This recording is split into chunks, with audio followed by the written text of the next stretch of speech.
কালিয়াচকের মোথাবাড়িতে যখন এই ঘটনা ঘটে গেল, তারপর কিন্তু আজকে মালদার বিভিন্ন জায়গা সেখানে কিন্তু পথ অবরোধ শুরু হয়েছে।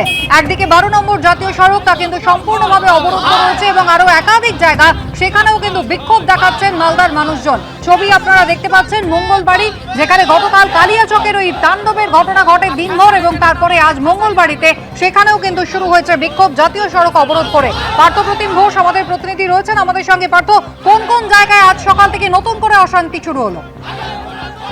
দেখো, মালদার মঙ্গলবাড়ি, নারায়ণপুর, এছাড়া বাহাদুরপুর সহ মালদার একাধিক জায়গা রয়েছে। মালদা ওল্ড মালদা, কালিয়াচকের একাধিক জায়গা, সেই জায়গায় কিন্তু একেবারে বিক্ষোভ, রাস্তা অবরোধ সেটা শুরু হয়েছে।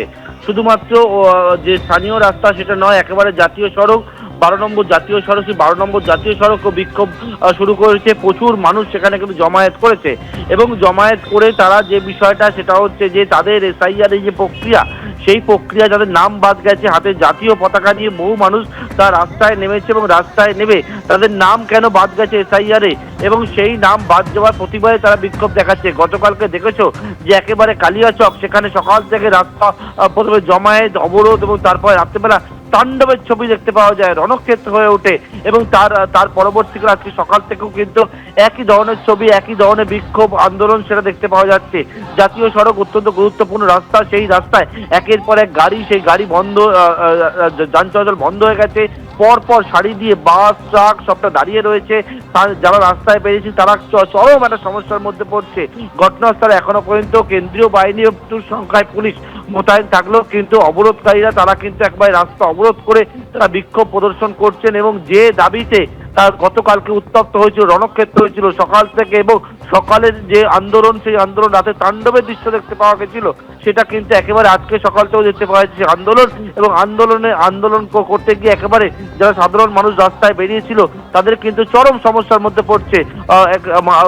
এই জাতীয় সড়ক যেখান থেকে উত্তরবঙ্গে যাওয়ার জন্য একের পর এক বাস, গাড়ি, সেই গাড়ি বাস সবকিছু দাঁড়িয়ে রয়েছে বিভিন্ন জায়গা, বিভিন্ন প্রান্তে মালদায় সেই একই ধরনের বিক্ষোভ আন্দোলনের ছবি দেখতে পাওয়া যাচ্ছে এদিন সকাল থেকেও। কুসুমিতা, একেবারে সড়ক পরিবহনের উপরে কিন্তু ব্যাপক প্রভাব পড়েছে। আমাদের প্রতিনিধিরা যেমনটা জানাচ্ছেন, একেবারে দেখতেই পেলেন গতকালের কালিয়াচকের সেই ঘটনা এবং যে ঘটনার রেশ কিন্তু এখনো রয়েছে মালদা জেলা জুড়ে। মানিকচক, ইংরেজবাজার, নারায়ণপুর, বাহাদুরপুর বিভিন্ন জায়গায় শুরু হয়েছে বিক্ষোভ, যার মধ্যে 12 নম্বর জাতীয় সড়ক কিন্তু সম্পূর্ণ অবরুদ্ধ রয়েছে, যার প্রভাব কিন্তু পাশের জেলা মুর্শিদাবাদেও ইতিমধ্যেই পড়তে শুরু করেছে। মুর্শিদাবাদের নিমতিতা থেকে ধুলিয়ান পর্যন্ত 80 কিলোমিটার লম্বা রাস্তায় দীর্ঘ গাড়ির লাইন।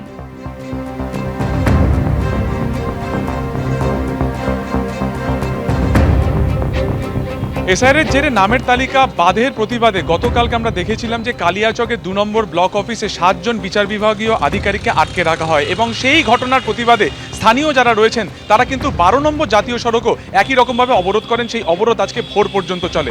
স্বাভাবিকভাবে জাতীয় সড়কে এই অবরোধের জেরে দেখা যাচ্ছে যে নিমতিতা ধুলিয়ান থেকে সোজা ফারাক্কা পর্যন্ত সুদীর্ঘ লাইন এবং প্রায় 50 থেকে 60 কিলোমিটার বা তারও বেশি জুড়ে একটা যে লেন রয়েছে পুরোপুরি এইরকম ট্রাকে পুরোপুরি সেই রাস্তা বন্ধ অবস্থাতে রয়েছে, যেগুলো কোনো ট্রাক গুয়াহাটিতে যাবে, কোনোটা সেটা নর্থ বেঙ্গলের দিকে বা উত্তরবঙ্গের দিকে যাবে। এবং স্বাভাবিকভাবে যারা ট্রাক চালকরা রয়েছেন তারা কিন্তু পরিষ্কার যেটা বলছেন যে গতকাল 6টার পর থেকে কিন্তু যেখানে যে সমস্ত গাড়িগুলি দাঁড়িয়েছিল তার চাকা এক বিন্দুও নড়েনি এবং স্বাভাবিকভাবে যারা পুলিশ প্রশাসন রয়েছেন তারা এই ইতিমধ্যে অবরোধ তুলে দিলেও তার এফেক্ট যেটা রয়েছে সুদীর্ঘ এই যে তারা রাস্তা একেবারে স্থানীয়রা অবরুদ্ধ করে রেখেছিল, তার যেটা দেখা যাচ্ছে যে এইরকমই প্রচুর ট্রাকের জাম কিন্তু একেবারে নিমতিতা বা ধুলিয়ান থেকে শুরু করে বিভিন্ন জায়গাতে সেই একটা রাস্তা পুরোপুরি বন্ধ অবস্থাতে রয়েছে।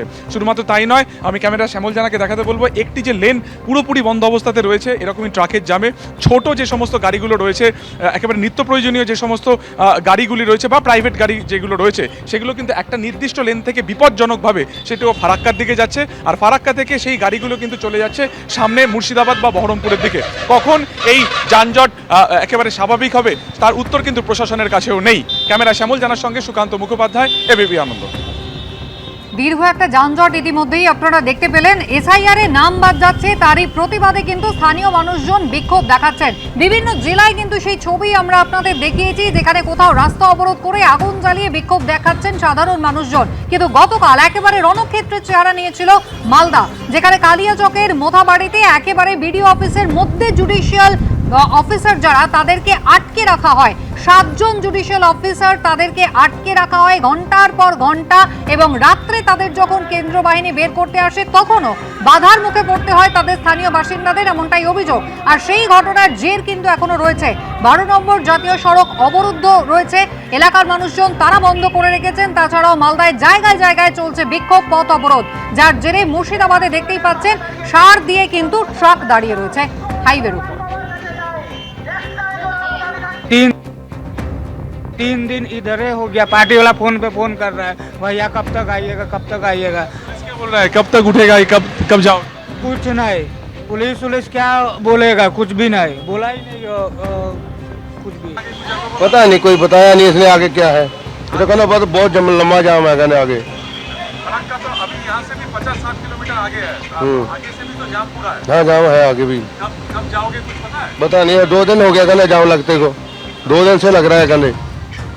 पूरा बंद है। हाँ पूरा बंद है। চোখ রাখবো পরের খবরে।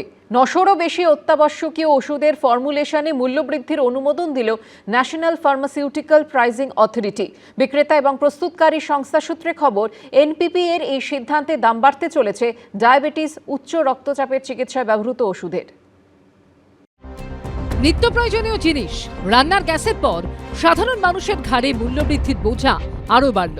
এবার দাম বাড়তে চলেছে 900রও বেশি অত্যাবশ্যকীয় ওষুধের। ওই ওষুধগুলির ফর্মুলেশনের ক্ষেত্রে মূল্যবৃদ্ধির অনুমোদন দিল ন্যাশনাল ফার্মাসিউটিক্যাল প্রাইসিং অথরিটি বা এনপিপিএ। বুধবার থেকেই এই সিদ্ধান্ত কার্যকর।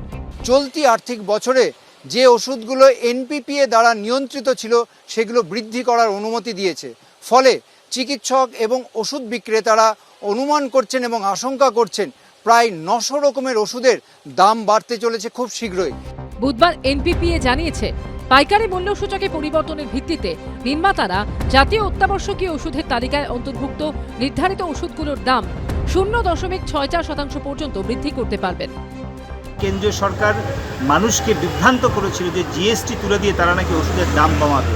কয়েকদিন যেতে না যেতেই আজকে আবার তারা এতগুলো ওষুধের দাম বাড়িয়ে দিল। মানুষ ওষুধ না কিনতে পেরে, চিকিৎসা না পেয়ে মারা যাবে।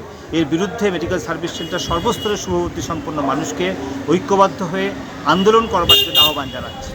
ওষুধ লাগে না এমন বাড়ি এখন বিরল। ব্লাড প্রেশার, ব্লাড সুগারের ওষুধ এখন ঘরে ঘরে লাগে। বিভিন্ন ওষুধ বিক্রেতা এবং প্রস্তুতকারী সংস্থা সূত্রে খবর, প্যারাসিটামল, অ্যাজিথ্রোমাইসিন, সংক্রমণ প্রতিরোধক, ডায়াবেটিস ও উচ্চ রক্তচাপের চিকিৎসার ওষুধের দাম বাড়তে চলেছে। সূত্রের খবর, ওষুধগুলির সংশোধিত মূল্য তালিকা দ্রুত প্রকাশ করা হবে। ঝিলম করঞ্চায় রিপোর্ট, এবিপি আনন্দ, কলকাতা। এবিপি আনন্দ, এগিয়ে থাকে, এগিয়ে রাখে।